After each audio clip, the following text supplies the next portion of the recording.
আলহামদুলিল্লাহ, আমি গত কয়েকদিন আগে আমার এক রিলেটিভ ছোট বোনকে নিয়ে আসছিলাম। হের দীর্ঘদিন যাবৎ, সম্ভবত 1-1.5 বছর যাবৎ আশিক জিনের সমস্যা বা এই টাইপের কিছু ছিল।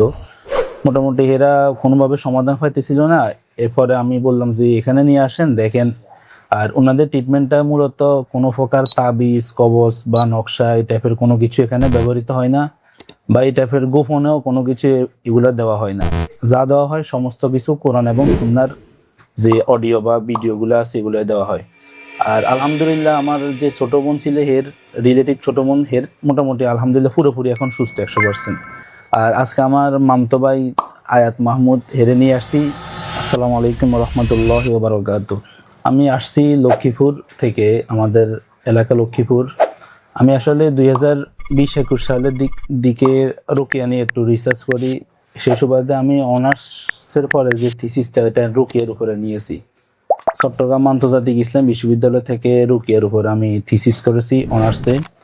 আর হুজুরদেরকে আমি মোটামুটি 2020-21 সাল থেকে চিনি। এখানে যে কোরআনিক চিকিৎসক যে নামে ফেসটা আছে, আগে হুজুরের বড় ভাই ট্রিটমেন্ট করতে, এখন হুজুর নিজে করে। আলহামদুলিল্লাহ, আমি গত কয়েকদিন আগে আমার এক রিলেটিভ ছোট বোনকে নিয়ে আসছিলাম। হের দীর্ঘদিন যাবৎ, সম্ভবত 1-1.5 বছর যাবৎ আশিক জিনের সমস্যা বা এই টাইপের কিছু ছিল।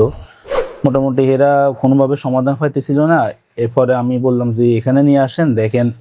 আর ওনাদের ট্রিটমেন্টটা মূলত কোনো প্রকার তাবিজ, কবচ বা নকশা এই টাইপের কোনো কিছু এখানে ব্যবহৃত হয় না, বা এই টাইপের গোপনেও কোনো কিছু এগুলা দেওয়া হয় না। যা দেওয়া হয় সমস্ত কিছু কোরআন এবং সুন্নাহর যে অডিও বা ভিডিওগুলো আছে এগুলো দেওয়া হয়। আর আলহামদুলিল্লাহ, আমার যে ছোট বোন ছিল, হের রিলেটিভ ছোট বোন, হের মোটামুটি আলহামদুলিল্লাহ পুরোপুরি এখন সুস্থ 100%। আর আজকে আমার মামতো ভাই আয়াত মাহমুদ হেরে নিয়ে আসছি।